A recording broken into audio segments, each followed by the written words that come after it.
One of my friends asked me to fix this rototiller that they had that wouldn't start at all. So I started with the basics. Looked at the spark plug, it looks fine. Changed it just to be on the safe side. Took the carburetor off, cleaned it, put it back in there. Still, nothing. It would not start. I put a little bit of storage fluid in there, put the spark plug in there, try to start it. Nothing. I said, okay, let's check compression. Put my compression gauge in there, 100 PSI. No issue there. The last thing that I could think of was I came on the other side and try to pull to start and then check to see if there's anything coming out of the muffler. Guess what? Nothing. So I realized the muffler was likely plugged. I ended up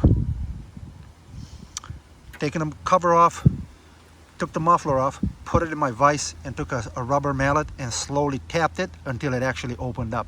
You know, all kinds of carbon buildup and everything came out of it. So once it was open, it starts like a champ now. Now, it is possible that this is going to need a new muffler, but it works now. That's it. So check the muffler.